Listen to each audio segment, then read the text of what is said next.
Hi friends. So இன்றைக்கி நம்ம வீடியோவில் என்ன பார்க்க போகிறீங்க அப்படின்னு பார்த்தீங்கன்னா டிஃப்ரெண்ட்டான ஒரு தோசை வெரைட்டி தான் பார்க்க போகிறீங்க. ஸோ இது என்ன அப்படின்னு பார்த்தீங்கன்னா நெல்லிக்காய் தோசை. நெல்லிக்காய் கேள்விப்பட்டிருப்பீங்க, எல்லாருமே வந்துட்டு சாப்பிட்றது உண்டு.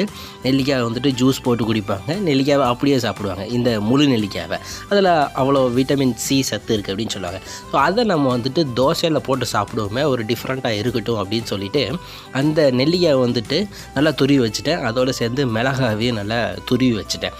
எப்பயும் போல் வந்துட்டு தோசை சுட ஆரம்பிச்சோன்னா கல்லை அடுப்பில் வச்சு அதில் 2 கரண்டி மாவை ஊற்றிட்டு அது நல்லா விரித்து விட்டுட்டு அதில் நம்ம துருவி வச்சுருக்கக்கூடிய நெல்லிக்காய் மிளகாய் இந்த துருவலை அப்படியே மலைச்சாரல் மாதிரி தூவி விட்டு அதில் சுற்றி எல்லா பக்கமும் பார்த்துட்டு எண்ணெயை ஊற்றிட்டு நல்லா வெந்ததுக்கு அப்புறம் இப்படி ஒரு பரட்டு அப்படி ஒரு பரட்டுன்னு நல்லா முருகலாக எடுத்து விட்டோம் அப்படின்னா நெல்லிக்காய் தோசை ரெடி.